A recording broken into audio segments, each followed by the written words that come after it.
स्वागत है। आज हम ताइवान में वेपिंग मतलब ई सिगरेट के काफी पेचीदा मुद्दे पर बात करने वाले हैं। हाँ, ये एक ऐसी कहानी है जिसमें तकनीक है, पब्लिक हेल्थ है, पॉलिटिक्स भी है और एक इंसान का अपना संघर्ष भी। बिल्कुल। और हमारे पास जो जानकारी है वो लेखक वांग यूयांग की किताब है, योदा दिनसी ई छांगी शंजिंग। हाँ, ये किताब बताती है कि कैसे ताइवान में ई सिगरेट की वकालत शुरू हुई, वो भी तंबाकू हानि न्यूनीकरण के नजरिए से। मतलब ये आइडिया कि स्मोकिंग करने वालों के लिए शायद कम नुकसान वाले विकल्प होने चाहिए। एग्जैक्टली। तो चलिए देखते हैं ये कहानी कैसे आगे बढ़ती है। हाँ, तो ये एक आम नागरिक की कहानी है जो खुद को एक बड़ी लड़ाई के बीच पाता है, एक ऐसे प्रोडक्ट के लिए आवाज उठा रहा है जिस पर बहुत बहस है। सही बात है। और दिलचस्प ये है कि ये सिर्फ एक प्रोडक्ट के बारे में नहीं है, ये दिखाता है कि नई तकनीकें कैसे मतलब समाज को, नियमों को, यहाँ तक कि इंटरनेशनल रिश्तों को भी चैलेंज करती हैं। अच्छा। हाँ, और स्रोत बताते हैं कि लेखक वांग यूयांग का इस मुद्दे से जुड़ना भी काफी पर्सनल था। हाँ, ये तो है। कहानी की शुरुआत तो बड़ी अनोखी जगह से होती है। Arctic circle. अरे वाह। आर्कटिक। हाँ, 2013 में अलास्का की भयंकर ठंड में लेखक को लगा कि नॉर्मल सिगरेट पीना बहुत मुश्किल है और वहीं उन्होंने पहली बार ई सिगरेट ट्राई की। अच्छा। कैसा रहा एक्सपीरियंस? कुछ खास नहीं, उन्होंने खुद लिखा है टेस्ट लाइक शिट।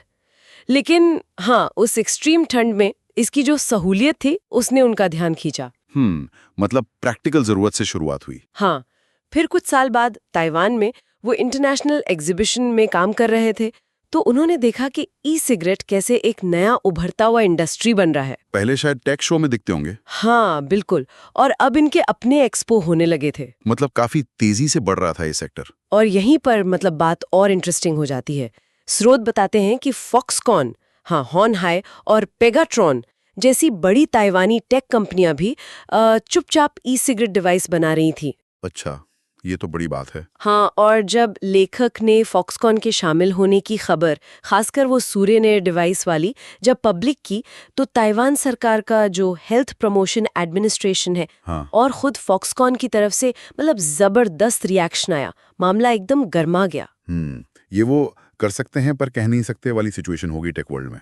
बिल्कुल, डर था कि पब्लिक इमेज खराब ना हो जाए। फिर इसके बाद 2017 में लेखक खुद ताइवान के ई सिगरेट उद्योग में आ गए। क्या सोचकर? उनका लक्ष्य था एक्सपोर्ट बढ़ाना और ताइवान में एक वेप एक्सपो भी करवाना चाहते थे, लेकिन मुश्किलें तुरंत शुरू हो गईं। हाँ, क्योंकि उसी साल अक्टूबर 2017 में सरकार ने घोषणा कर दी कि वो ई सिगरेट पर पूरी तरह बैन लगाने का सोच रहे हैं। ओह, तो फिर लेखक ने कोशिश की कि एक इंडस्ट्री एसोसिएशन बनाया जाए जैसे दूसरे देशों में होते हैं, लेकिन स्वास्थ्य मंत्रालय MOHW और आंतरिक मंत्रालय MOI दोनों ने ही मना कर दिया, नियमों का हवाला दिया। मतलब सीधे सीधे रोक दिया।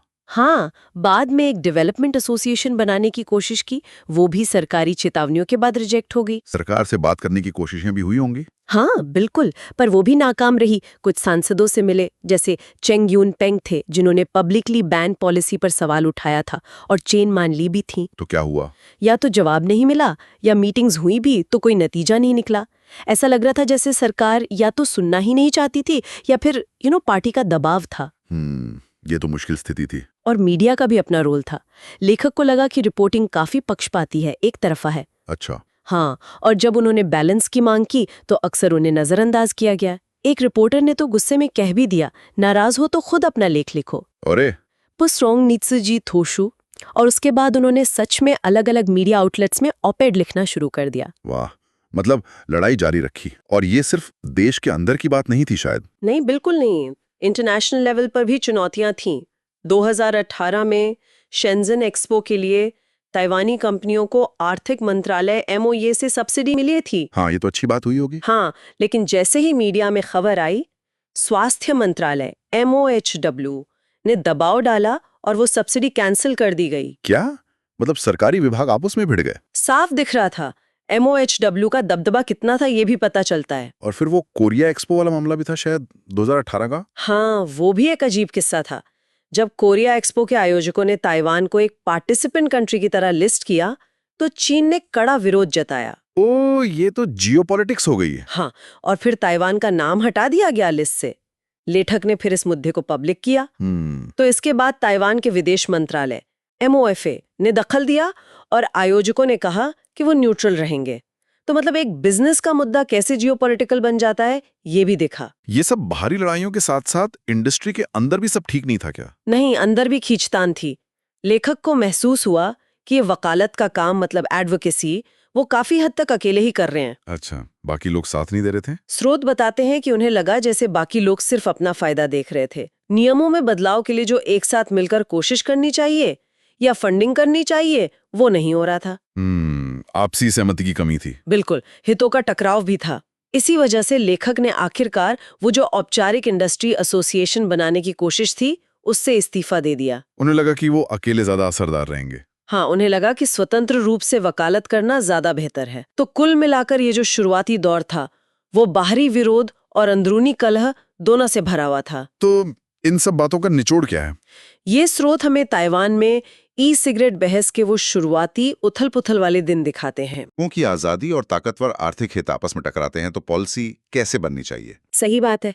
और इन जटिल मुद्दों की जानकारी लोगों तक निष्पक्ष रूप से कैसे पहुंचे, ये भी एक बड़ा सवाल है। और श्रोताओं के लिए एक सोचने वाली बात छोड़ जाते हैं। इस कहानी में सरकार और इंडस्ट्री के बीच का तनाव तो साफ है, पर सोचिए जब कोई नई डिसरप्टिव तकनीक आती है तो समाज कैसे इनोवेशन को बढ़ावा देने और उसके संभावित नुकसानों से बचाने के बीच वो सही बैलेंस कैसे ढूंढे? हाँ, इस पर विचार करना बहुत जरूरी है।